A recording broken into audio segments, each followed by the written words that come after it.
కేరళలో భారతీయ జనతా పార్టీ తొలిసారి కేరళ రాజధాని అయినటువంటి తిరువనంతపురం అలియాస్ త్రివేంద్రంలో కార్పొరేషన్ గెలుచుకుంది. అక్కడ ఫస్ట్ షాక్ ట్రీట్మెంట్ అక్కడ ఉన్నటువంటి మార్కెట్లో అక్రమ నిర్మాణాల కూల్చివేత అన్నటువంటిది సంచలనం సృష్టిస్తోంది. ముందు వాటి మీద ఇన్వెస్టిగేట్ చేయించారు. ఆ తర్వాతన చట్టబద్ధంగా నోటీసులు ఇచ్చి డిమాలిషన్ డ్రైవ్ పెట్టుకొచ్చారు. ఒక రోజంతా కూడా దశాబ్దాల తరబడి అక్కడ మార్కెట్ని అక్రమంగా ఆక్రమించుకుని వాటిని అద్దెలకు ఇచ్చుకుని బతికేస్తున్నారు ఎల్డీఎఫ్, యూడీఎఫ్ అంటే కమ్యూనిస్టు కాంగ్రెస్ నాయకులు, వాళ్ళ నెట్వర్క్లు వాటి మీదనే సంపాదించుకుని బతికేసే వాళ్ళు ఉన్నారనమాట.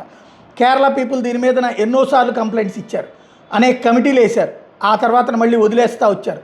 ఫస్ట్ టైం జీరో టాలరెన్స్ అంటూ తీసవతల పడేశారనమాట. బుల్డోజర్ యాక్షన్ కేరళలోని త్రివేంద్రంలో జరగడం అన్నటువంటిది కీలకం.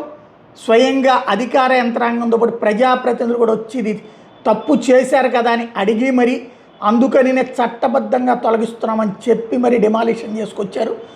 దాంతో అటు ఎల్డీఎఫ్ వాళ్ళు ఏం చేయాలో అర్థం కాలేదు, యూడీఎఫ్ వాళ్ళు ఏం చేయాలో అర్థం కాలేదు.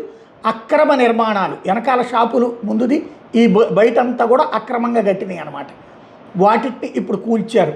ఆటోమేటిక్గా ఇప్పుడు కమ్యూనిస్టులు కానీ కాంగ్రెస్ కానీ ఉంటుంది పేదలకి అంటారు. మరి పేదలు అట్లా అక్రమంగా షాపులు కట్టేసుకుంటారా? పేదవాడు ఒక షాప్ కట్టగలుగుతాడు అట్లాగా? అది కూడా మార్కెట్లో ప్రభుత్వానికి కార్పొరేషన్కి అద్దెలు వచ్చే మార్కెట్లో అక్రమంగా కట్టగలుగుతాడా అనే ప్రశ్న ఎవడు వేయడు.